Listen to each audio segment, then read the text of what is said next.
Jake Martinez checked his watch as he walked through the dark halls of Kepler Research Station. It was past midnight on New Terra and the place felt empty. His boots made soft sounds on the metal floor as he moved from room to room. He had been working as a night security guard here for 2 years now. The job was simple and quiet, which he liked. The research station sat on the edge of human territory. Scientists came here to study the strange animals and plants of New Terra. During the day, the place buzzed with activity. People in white coats hurried around with their tools and computers. But at night, Jake had the whole place to himself. He stopped at the main control room and looked at the screens. Green lights showed that all systems were working fine. The outer fence was secure. No movement detected in the forest beyond. Jake picked up his scanner and headed for the door. Time for his patrol of the outer areas. The night air was cool when he stepped outside. New Terra had 2 moons, and both were bright tonight. They cast long shadows across the compound. Jake followed his usual path around the buildings. He checked each door and window.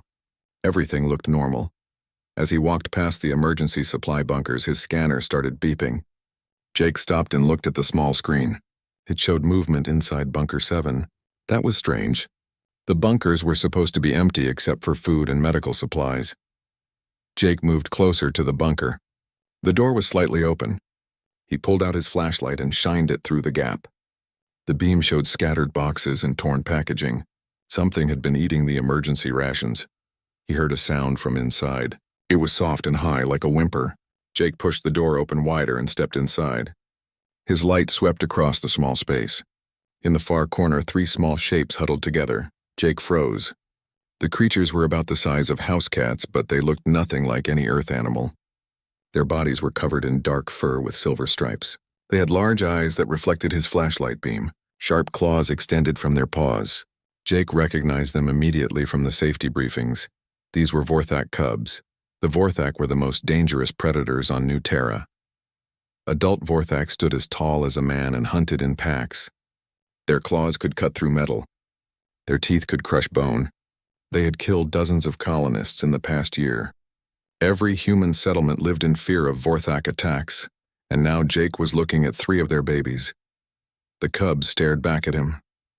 They did not run or attack. They just watched him with those big bright eyes.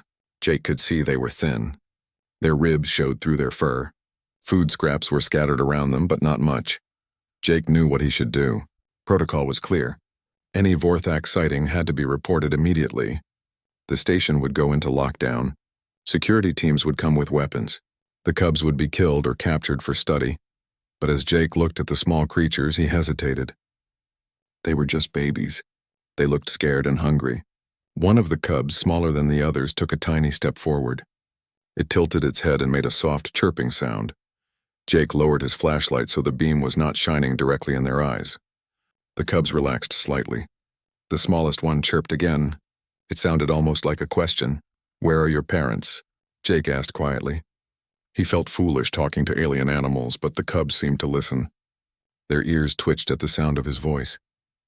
Jake thought about what he knew of Vorthak behavior. The scientists said they were pack hunters. Families stayed together. Cubs were protected by the adults until they could hunt on their own. For these 3 to be alone meant something bad had happened to their pack. The largest cub moved protectively in front of the other 2, but it did not bare its teeth or hiss.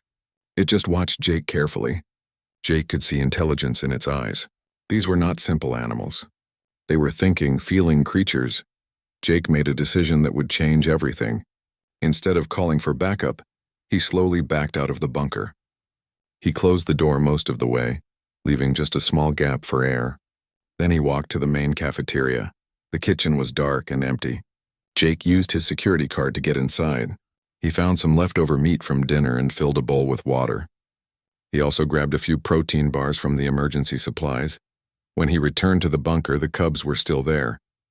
They had not tried to escape. Jake set the food and water just inside the door. Then he stepped back and waited. The smallest cub approached first. It sniffed the meat carefully, then began to eat. The other 2 followed. Jake watched them feed and felt something warm in his chest. He was helping them survive. After the cubs finished eating, they looked at Jake again. The largest one made a low rumbling sound. It did not sound threatening. It sounded almost like gratitude. Jake checked his watch. He still had 4 hours left on his shift. He needed to finish his patrol and write his report. But what would he write about this? He decided to say nothing for now. The cubs were not hurting anyone. They were just trying to survive. Jake could figure out what to do about them later. Maybe he could find their pack. Maybe there was another solution besides killing them. As Jake walked away from the bunker, he did not notice the 3 small shapes that had crept to the door crack. The cubs watched him go. Their eyes followed his flashlight beam until it disappeared around the corner. For the first time in days, the cubs felt safe.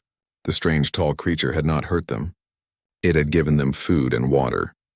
And something in its voice and movements told them it meant no harm. The smallest cub made a decision of its own. Tomorrow night, when the tall creature came back, it would follow.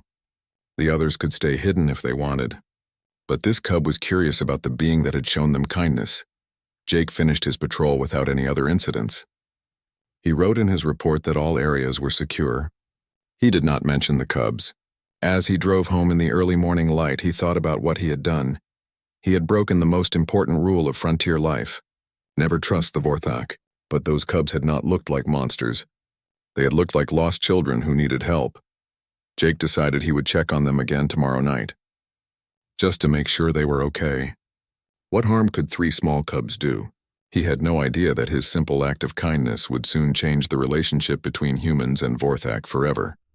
Jake arrived at work the next night with a small bag of food scraps from his dinner. He had spent the whole day thinking about the cubs.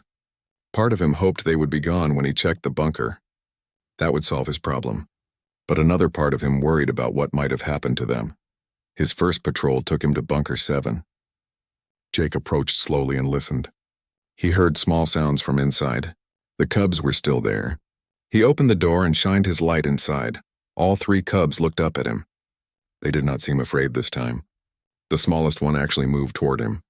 Jake set down fresh meat and water, then stepped back. The cubs came forward and began to eat. While they fed, Jake studied them more carefully. The largest cub had a scar on its left ear. Jake decided to call it Alpha. The middle-sized cub moved with quick, careful steps. It reminded Jake of a chess player thinking ahead. He called it Beta. The smallest cub, the one that had approached him first, would be Gamma.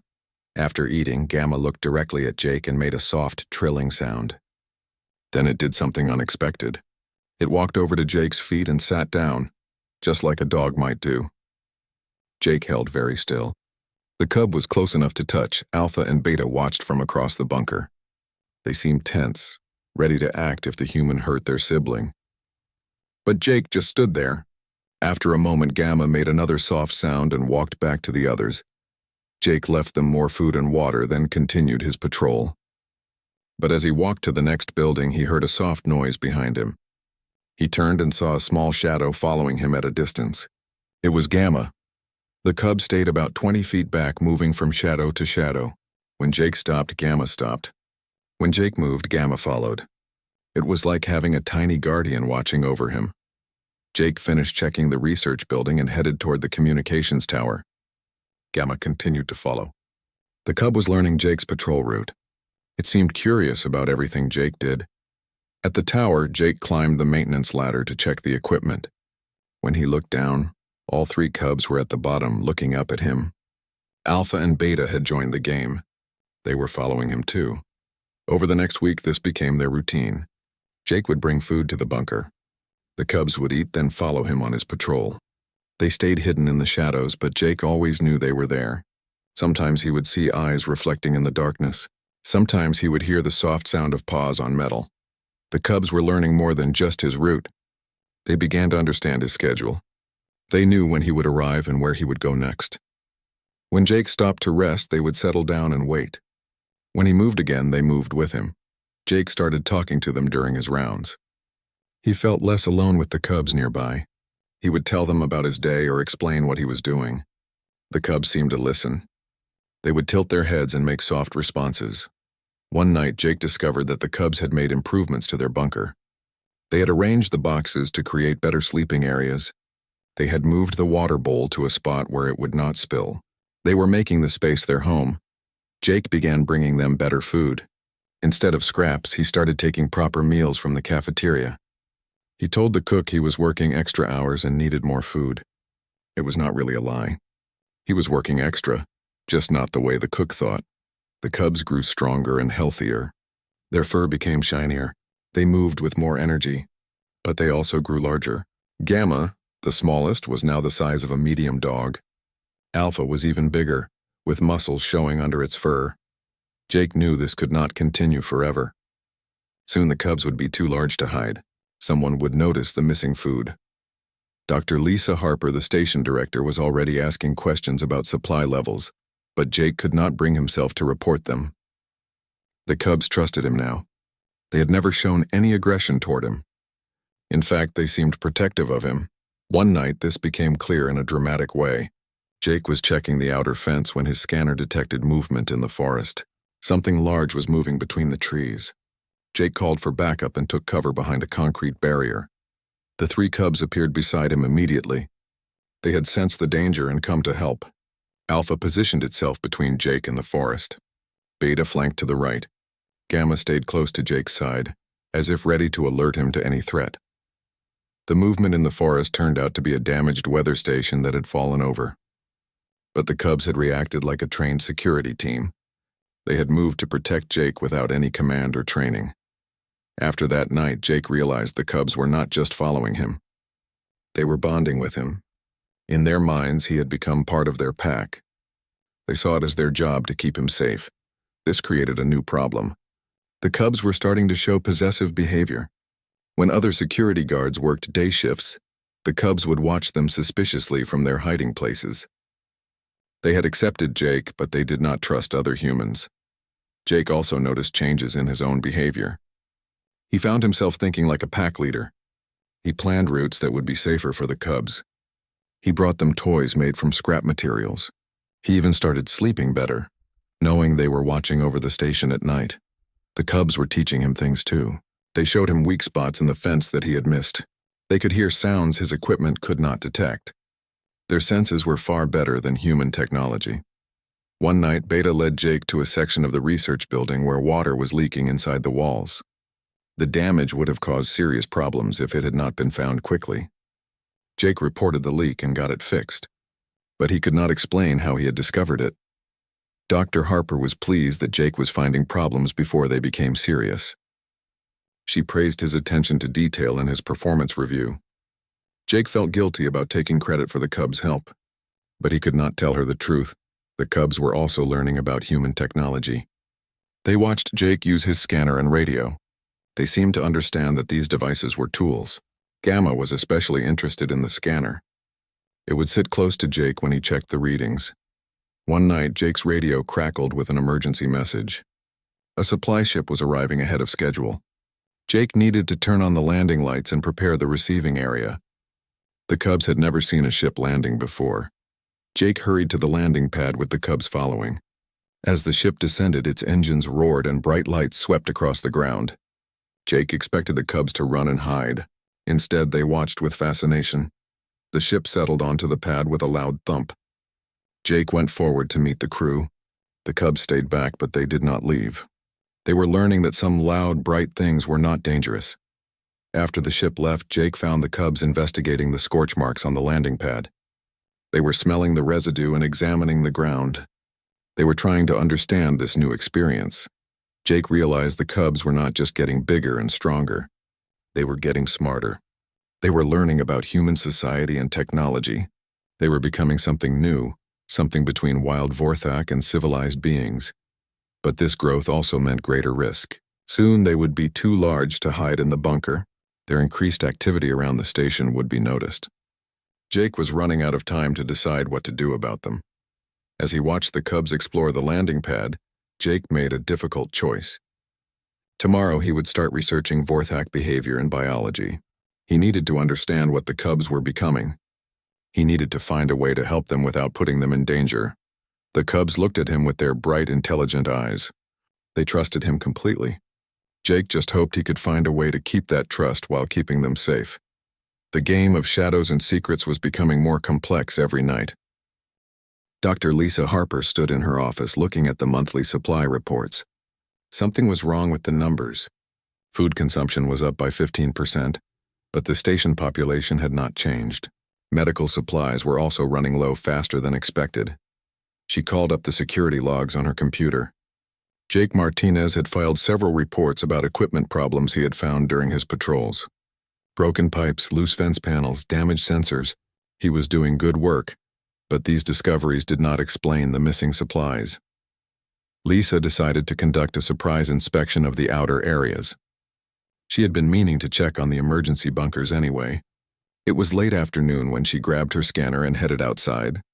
Meanwhile, Jake was at home trying to sleep before his night shift. But sleep would not come. The cubs were growing too fast. Alpha was now as large as a wolf. Even Gamma was getting hard to hide. Soon someone would see them. Jake needed a plan, but he could not think of one that did not involve losing the cubs forever. Back at the station, Dr. Harper walked toward the bunker area. Her scanner showed normal readings, but she had learned to trust her instincts more than technology. Something felt different about this section of the compound. She reached Bunker 7 and noticed the door was not quite closed. Harper frowned. All bunkers should be sealed tight. She pulled the door open and stepped inside. The sight that greeted her made her step back in shock. The bunker had been turned into a living space. Boxes were arranged like furniture. Food containers were stacked neatly in one corner. A makeshift bed was built from packing materials, and sitting on that bed were 3 of the most dangerous predators on New Terra. The cubs looked up at Harper with curious eyes. They did not attack or run. They just watched her the way house cats might watch a stranger. But Harper knew these were not house cats. These were Vorthak, and they were much larger than any cub should be. Harper backed out of the bunker quickly and sealed the door. Her hands shook as she called station security. Within minutes, armed guards surrounded the bunker.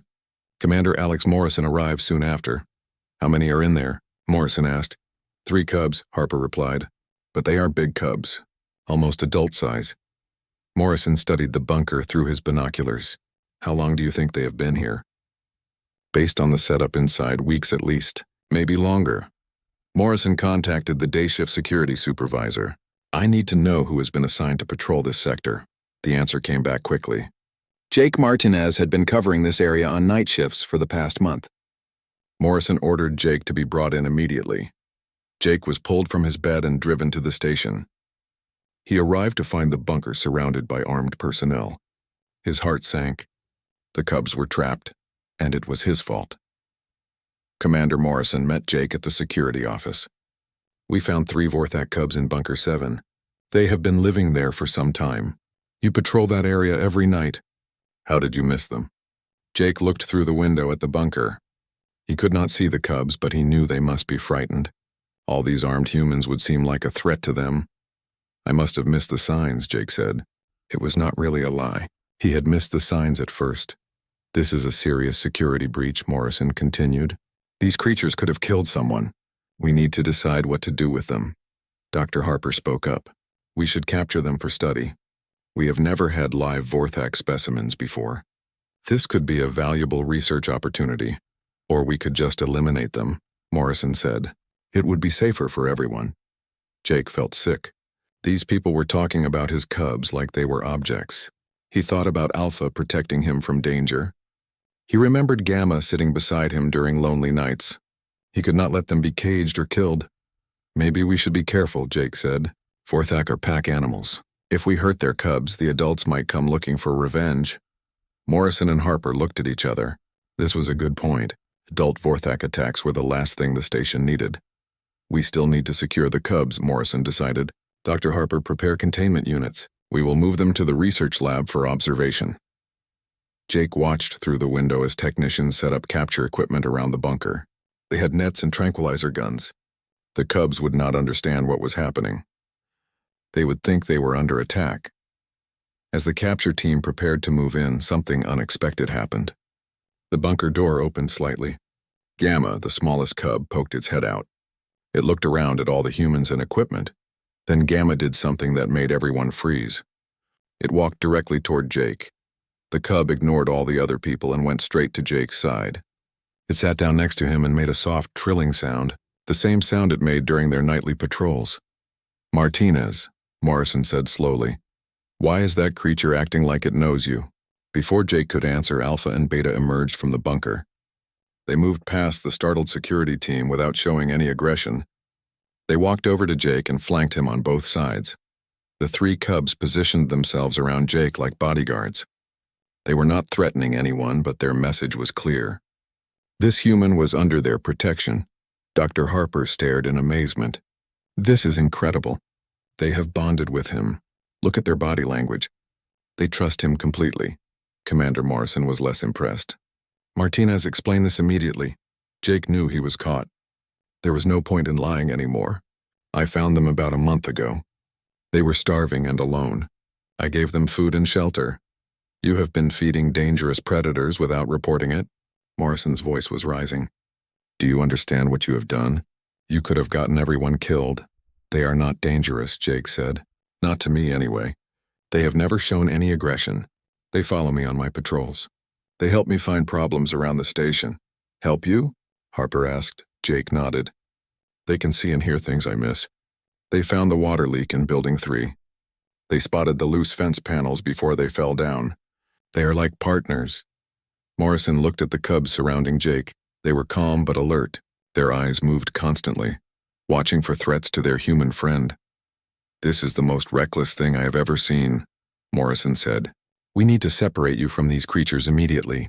As he spoke, Morrison stepped toward Jake. Alpha moved smoothly to block his path. The cub did not bare its teeth or growl. It simply placed itself between Morrison and Jake. The message was unmistakable. Morrison stopped moving. He was looking at claws that could cut through his body armor and teeth that could crush bones. But the creature was not attacking. It was protecting. Stand down, Morrison ordered his security team. Do not make any aggressive moves. Dr. Harper slowly approached the group. Jake, can you make them move away from you? We need to see if you have control over them. Jake looked down at the cubs. They were watching the humans with suspicious eyes. He could feel their tension. They did not trust these new people. It is okay, Jake said softly. These people are not going to hurt us. The cubs relaxed slightly at the sound of his voice. But they did not move away from him. Alpha, Beta, Gamma, Jake said, using the names he had given them. Sit. All three cubs sat down immediately. Several guards stepped back in surprise. Jake walked a few steps away from the cubs. They stayed where they were but watched him carefully. When he called them, they came to him at once. Remarkable, Harper whispered. They respond to verbal commands. They understand their individual names. This level of intelligence and training is extraordinary. Morrison was not impressed by the demonstration. This does not change the fact that Martinez violated every safety protocol we have. These creatures need to be contained and Martinez needs to be disciplined. As he spoke, long-range sensors began beeping urgent warnings. The communications officer's voice came over the radio. Commander Morrison, we have multiple contacts approaching from the forest. Large signatures moving in formation. Estimated arrival in 30 minutes. Morrison grabbed his binoculars and looked toward the tree line. In the distance, dark shapes were moving between the trees. Even from far away, he could see they were huge. Adult Vorthak, Harper said quietly. A full pack. The cubs heard the radio chatter and saw the humans looking toward the forest. They began making low, urgent sounds. Their body language changed completely. They were no longer calm guardians. They were excited, almost joyful. They know, Jake realized. Those are their family members. The pack is coming home. Morrison turned to his security team. Battle stations. All personnel to defensive positions. Lock down the station. But as the alarms began to sound, Jake had a different idea. A dangerous idea that might be their only hope for survival. Wait, he called out. Let me try something first. Commander Morrison stared at Jake as if he had lost his mind. You want to do what? Let me go out there with the cubs, Jake repeated. They know I am not a threat. Maybe they can convince the adults that humans are not enemies. Absolutely not, Morrison replied. That is suicide. Adult Vorthak have killed dozens of our people. I will not send you out there to die. The radio crackled with updates from the perimeter sensors. Contact's now 15 minutes out. Count is confirmed at 8 adults moving in hunting formation. Dr. Harper studied the approaching signatures on her scanner. Jake might be right, Alex. Our defenses cannot stop 8 adult Vorthak. They can cut through our barriers like paper. If they want to attack, we cannot stop them. Morrison looked around at his security team. They were brave people, but their weapons were designed for human threats. Vorthak claws could slice through body armor. Vorthak speed made them nearly impossible to target. 8 of them could destroy the entire station. What exactly are you proposing? Morrison asked Jake. The Cubs know me. They trust me. When their pack arrives, maybe the Cubs can show them that I am safe. That humans can be friends, not just enemies. And if you are wrong, if they kill you? Jake looked down at the 3 Cubs sitting beside him. They were making soft sounds and looking toward the forest. They wanted to reunite with their family.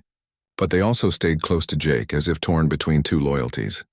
If I am wrong, then you lose 1 security guard instead of everyone on the station, Jake said. But if I am right, maybe we can end this war between humans and Vorthak. Harper stepped forward. I think we should try it. We have studied Vorthak behavior for months. They are intelligent pack hunters with complex social structures. If Jake has been accepted into their pack hierarchy, they might listen to him. Morrison was quiet for a long moment. The radio continued reporting the approaching Vorthak. 10 minutes out. 9 minutes. They were running out of time to decide. All right, Morrison said finally, but we do this carefully. Jake, you go out with the Cubs, but you stay near the gate. If things go wrong, you run back inside immediately. We will be ready to provide cover fire. Jake nodded. His mouth was dry with fear, but he knew this was their best chance. He walked toward the main gate with the 3 Cubs following close behind. The security team opened the gate and Jake stepped outside the compound. The Cubs moved ahead of him, their noses testing the air. They could smell their pack approaching. Their excitement was obvious in the way they moved and the sounds they made. Jake walked about 50 yards from the gate and stopped. The Cubs spread out around him in a protective formation. Alpha took point, facing the forest. Beta moved to Jake's left side. Gamma stayed close to his right. From the forest, Jake could hear movement. Branches breaking. Heavy footsteps. The sounds were getting closer. Then at the edge of the trees, shapes appeared. The adult Vorthak were nothing like their Cubs. They stood nearly 7 feet tall on their hind legs. Their bodies were covered in thick muscle and dark fur. Their claws were as long as kitchen knives. Their eyes glowed yellow in the moonlight. Jake had seen pictures of adult Vorthak, but seeing them in person was terrifying. These were apex predators designed by evolution to kill. One of them could tear Jake apart in seconds. The pack leader emerged first. It was larger than the others, with scars covering its head and shoulders. Battle wounds from fights with other predators. This creature had survived by being stronger and smarter than anything else in the forest. The Cubs immediately ran toward the adults, calling out in their high voices. The reunion was joyful but brief. The adults sniffed their young carefully, checking for injuries. Then their attention turned to Jake. The pack leader approached slowly. Its eyes never left Jake's face. Behind it, the other adults spread out in a hunting formation. Jake was surrounded. Jake stood very still. Every instinct told him to run, but he knew that would trigger their hunting response. Instead, he spoke softly to the Cubs. It is okay, he said. Tell them I am a friend. The Cubs moved between Jake and the pack leader. They made a series of complex sounds like they were having a conversation. The pack leader listened. Its head tilted slightly. Alpha, the largest cub, approached the pack leader and touched noses with it. Then Alpha walked back to Jake and sat down beside him. The message was clear. This human is part of our pack now. The pack leader studied Jake for a long moment. Then it took a step closer. Jake could smell its breath, could see the intelligence in its yellow eyes. This creature was deciding whether Jake lived or died. Gamma, the smallest cub, made a soft, trilling sound. The same sound it always made when it was happy to see Jake. The pack leader's ears twitched at the sound. Then Beta did something remarkable. It picked up a stick in its mouth and brought it to Jake, dropping it at his feet. It was the same game Beta had played with Jake during their patrols. The cub was showing the adults how it interacted with its human friend. Jake slowly bent down and picked up the stick. He threw it a short distance.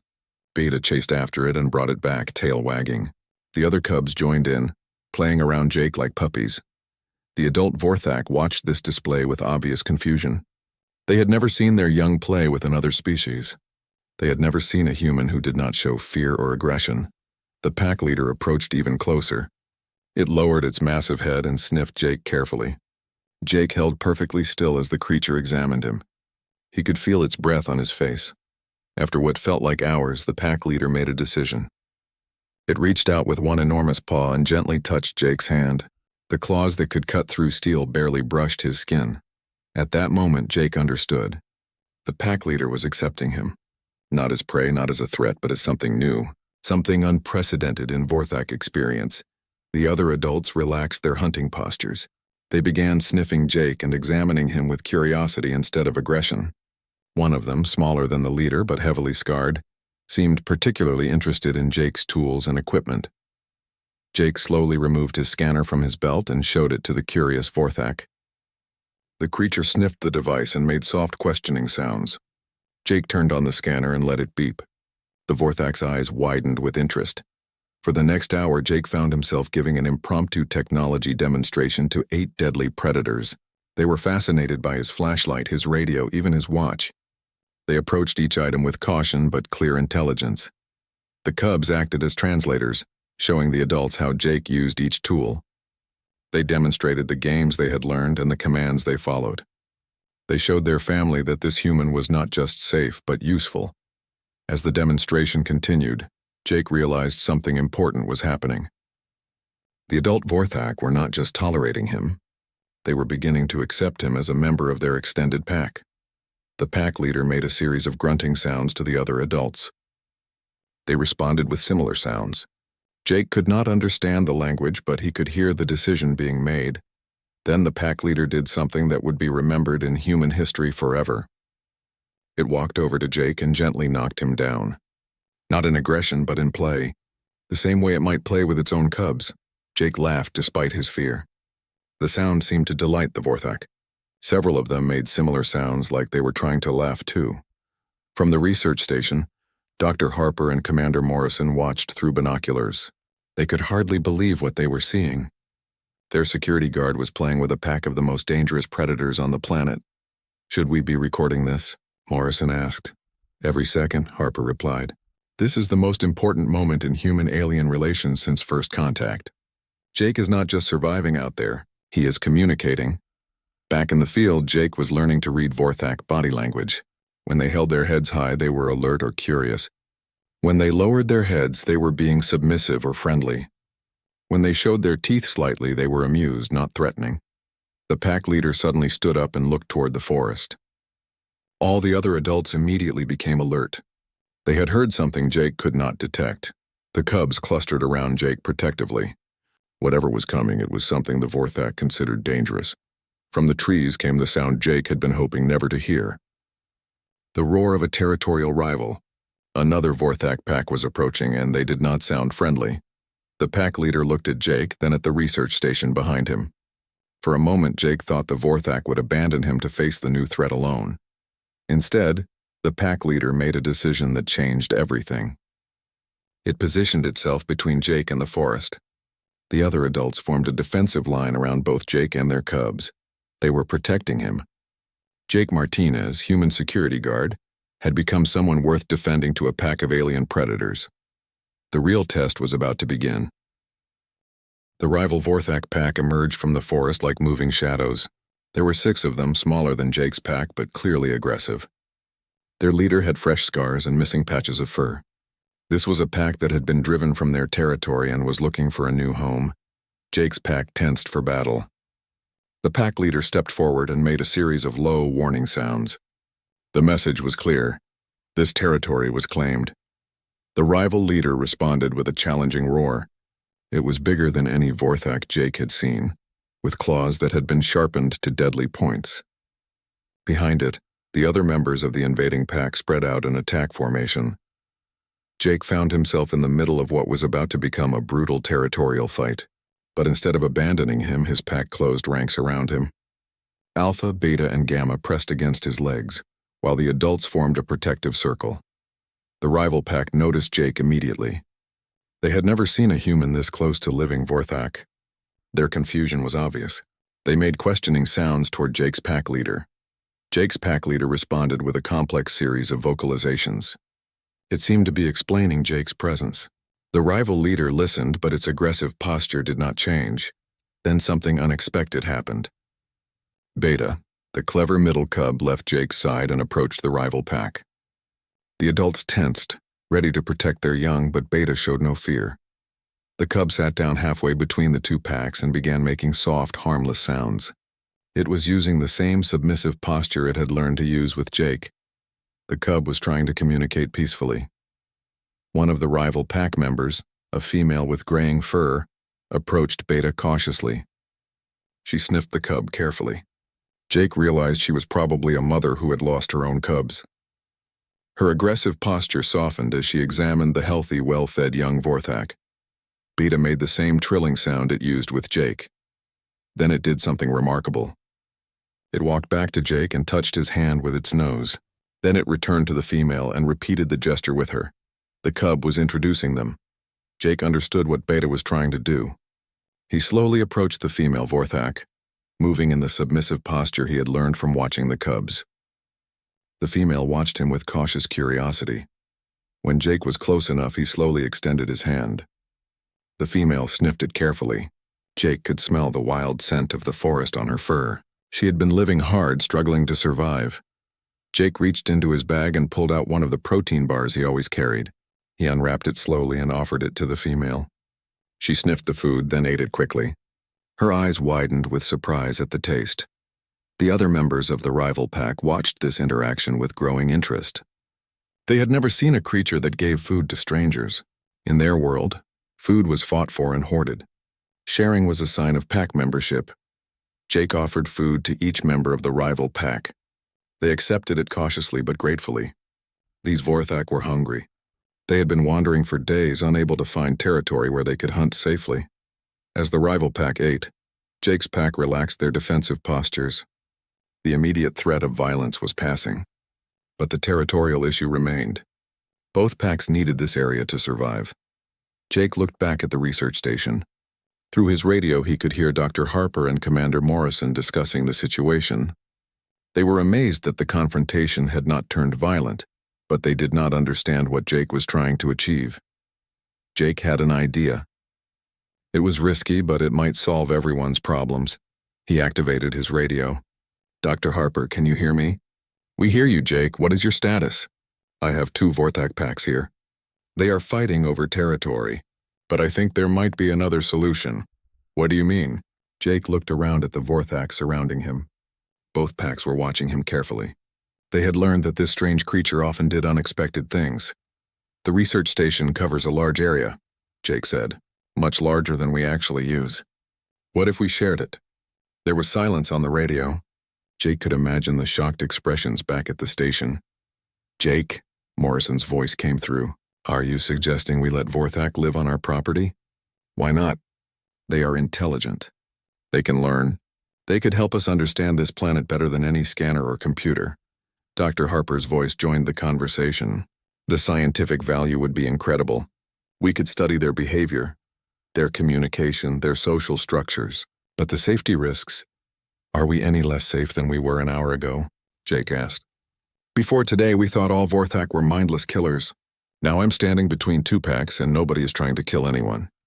Jake turned to address both pack leaders. He knew they could not understand his words, but they might understand his intentions. "You both need territory," he said. "We need to understand this world. Maybe we can help each other." Jake walked to a position between the 2 packs. He pointed toward different sections of the forest surrounding the station. Then he pointed to the station itself. He was trying to show them a map of shared territory. The original pack leader understood first. It approached Jake and made questioning sounds. Jake nodded and repeated his gestures. The Vorthak leader seemed to grasp the concept of cooperative territory sharing. The rival pack leader was more suspicious. It approached slowly, watching Jake's movements carefully.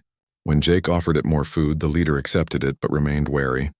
Alpha, Beta, and Gamma began moving between the 2 packs, making friendly sounds. The cubs were acting as ambassadors, showing the newcomers that cooperation was possible. Over the next several hours, a remarkable negotiation took place. Jake found himself serving as a translator between 2 alien cultures and his own species. He used gestures, drawings in the dirt, and simple demonstrations to explain concepts that had no equivalent in Vorthak experience. The idea of humans and Vorthak sharing resources was completely foreign to both sides. But slowly, understanding began to develop. Dr. Harper and a small team of researchers joined the group in the field. They brought more food and basic medical supplies. The rival pack, which had several injured members, accepted treatment for their wounds. As the sun rose over New Terra, an unprecedented agreement was taking shape. The two Vorthak packs would share the forest territory around the research station. In exchange, they would help protect the area from other threats and assist with research activities. Jake would serve as the primary liaison between species. He would continue his security duties, but now he would have the help of some of the most effective guardians on the planet. The cubs, now grown large enough to be considered adolescents, would split their time between the packs and the station. They would learn about human technology and culture while maintaining their Vorthak heritage. Commander Morrison was not entirely happy with the arrangement, but he could not argue with the results. The station was now the safest human outpost on New Terra. No other predator would dare challenge territory protected by two Vorthak packs. Dr. Harper was thrilled with the research opportunities. She could study Vorthak behavior and intelligence up close. She could learn their language and understand their culture. The scientific papers from this research would revolutionize xenobiology, but for Jake, the greatest reward was simpler. As he walked his patrol routes each night, he was no longer alone. Alpha, Beta, and Gamma still followed him, now joined by other members of both packs. They had become the most effective security team in human space. Word of the success at Kepler Research Station spread quickly through human colonies. Other outposts began trying to establish peaceful contact with local predator species. The Martinez Protocol became standard training for all frontier personnel. Jake continued working as a security guard, but his job description had expanded considerably. He was now officially the first human Vorthak relations specialist. He spent his days teaching other humans how to communicate with Vorthak, and his nights patrolling with his pack family. The cubs grew into strong, intelligent adults who understood both worlds. They became ambassadors and teachers, helping other humans and Vorthak learn to live together peacefully. Years later, when historians wrote about the first successful human-alien cooperation on New Terra, they would focus on the complex negotiations and the breakthrough scientific discoveries. But Jake knew the real story was much simpler. It had started with a security guard who chose compassion over protocol, who saw scared, hungry children instead of dangerous predators, who proved that sometimes the greatest discoveries come not from following rules, but from following the basic human instinct to help those in need. The night Jake first found the cubs in Bunker 7, he had broken the most important rule of frontier life. He had trusted the Vorthak. It was the best decision he had ever made. As Jake finished his patrol on this particular night, he looked up at the two moons of New Terra. Somewhere in the forest, his pack family was hunting and playing and living their lives. Tomorrow they would return to help him keep the station safe. The shadows that had once hidden threats now hid friends. And Jake Martinez, former night security guard, had become the bridge between two worlds. He had proven that humanity's greatest strength was not its technology or its weapons, but its ability to see potential friends in unlikely places and